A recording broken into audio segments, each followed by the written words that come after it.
Every once in a while, you just run across something that's just aggravating. And, well, this isn't really aggravating, but it just bothers me. I put these doors on here, and every time I open the door, it's annoying. I don't have interior trim panels for these doors, and I just hate looking at that ugly inside of that door. So we're gonna do a little side work here. It's not really important in the overall scheme of things, but we're gonna do it anyway. We've got some builder's paper, and you can get that in different thicknesses. And we've got some magnets, and we're gonna hold that builder's paper to the door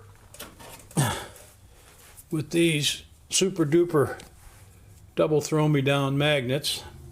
And then you can see across the top there maybe a line that we've started to make. We're going to rub a line around there and make a pattern for an interior door pattern. And I know you can order these things, but I've got some material here that I've used on other projects for backers.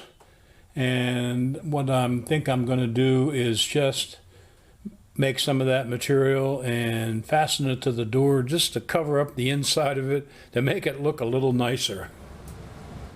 I don't know, maybe you can see this or not, but we just take our greasy fingers and just rub that paper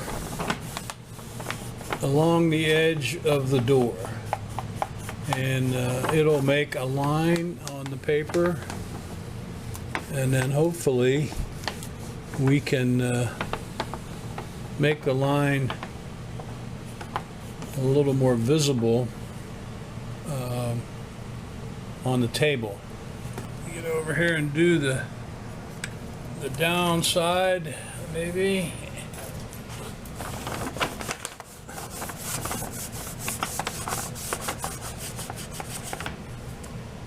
Well, let me go see if I can cut that out, and let's see what we get. And we took our paper and our blue Sharpie and kind of made a better line there that we can cut to. So we'll go ahead and cut this out and see what it looks like. Gotta excuse that roaring noise in the background.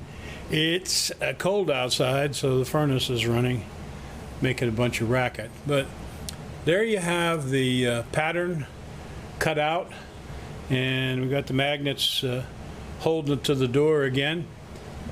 Not too bad, not too bad. Made a little trimming here and there, but you know, from there, you know, if this was a hot rod, you could take that pattern and cut a piece of aluminum and put it in the bead roller and put some designs in it and make a nice interior panel for your hot rod. Here you can get some backing material, ABS material, or some cardboard, whatever they call it, and use that. I have some material that is a fiberglass reinforced plastic that really kind of made to use in showers and places like that, and I like to use it as a backer for door panels, because if it gets wet it's not going to get soggy like the original stuff did, and this is certainly exposed to the elements even with the top on. So unless you're using the ABS backer, why you need something that's going to be weather resistant. So I'll look around and see if I'm sure I've got some of that material around, and we'll use the pattern and cut out a piece. And for the time being, I might just spray paint it green, and at least when I open the door I won't see the ugly inside of the door.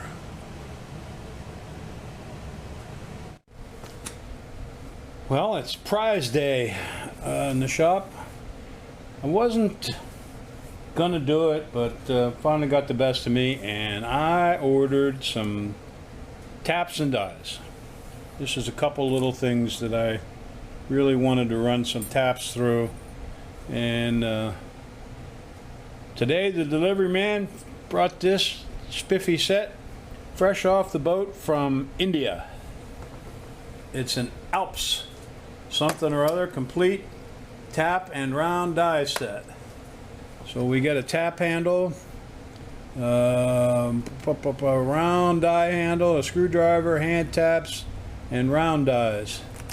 Let's see what we got. Nice wooden box anyway, all wrapped up in waxy paper.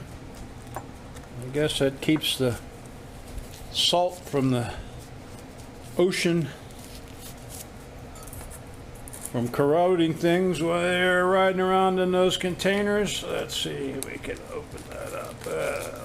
Well, what you get is 3 of each apparently, which is okay. You got your taper and your bottoming tap, and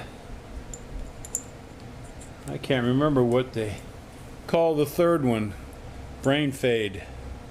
But taps generally come in 3 different, in a 3-piece set, let's put it that way. So that you have your starter tap and your taper tap and your bottoming tap.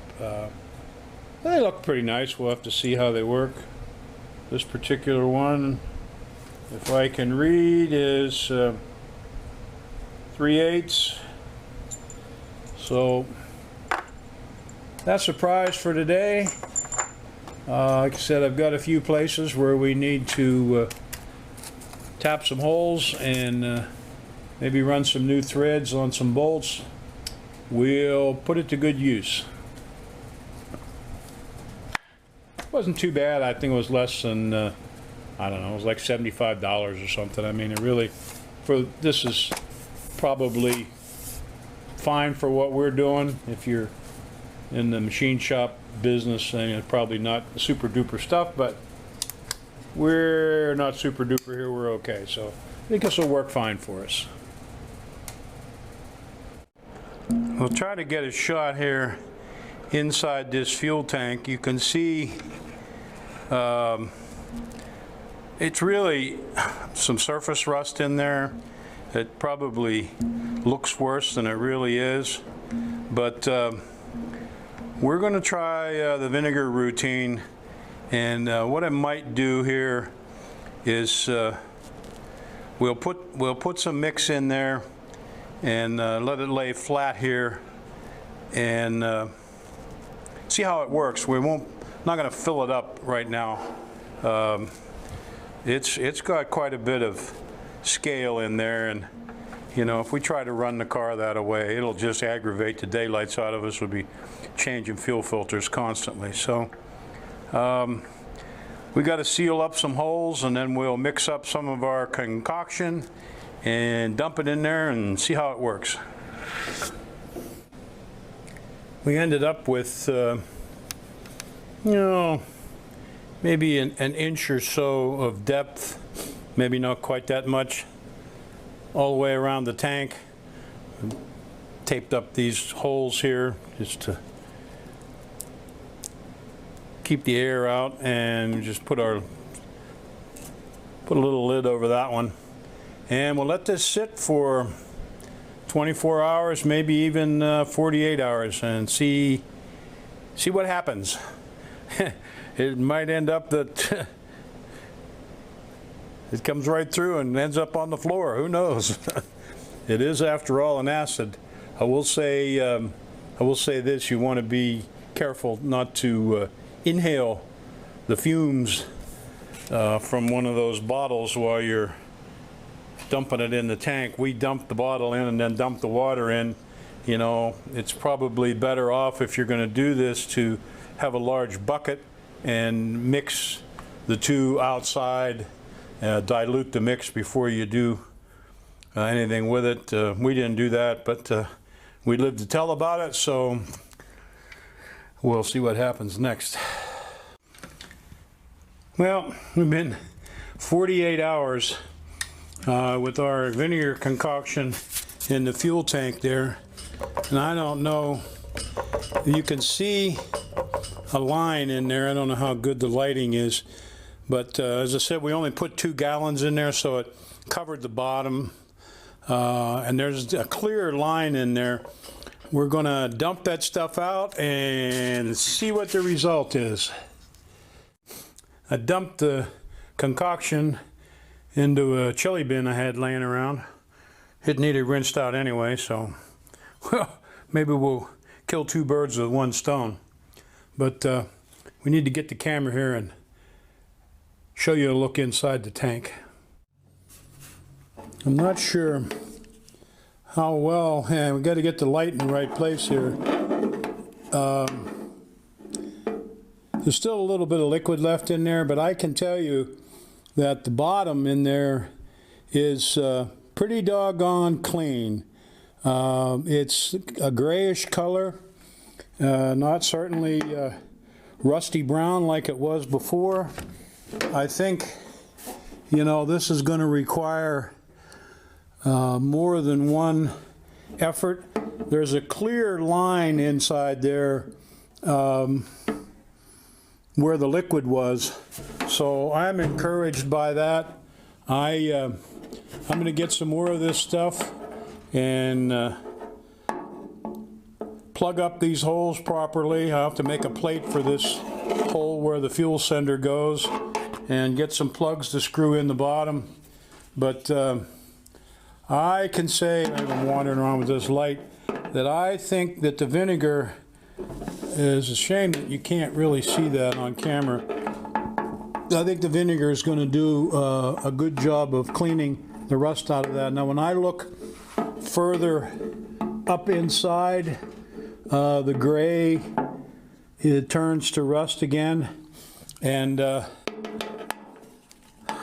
think what we got to do really, if you do this, is you got to rinse this thing right away, rinse it out, maybe even mix it with some baking soda to rinse it. You got to neutralize that acid, and then you want to spray something in there, some kind of a coating, whether it's even WD-40 or something like that, so that the thing doesn't flash rust again, because now you got some really bare metal in there. But I'm calling this science experiment a success, and I think I'm going to bite the bullet and buy enough of that 30% to do the whole thing. We certainly got some brown looking liquid in the bottom of that chili bin, so it did something. I am, as I say again, I'm happy with that. So we'll keep on working on this project. That's the report for now.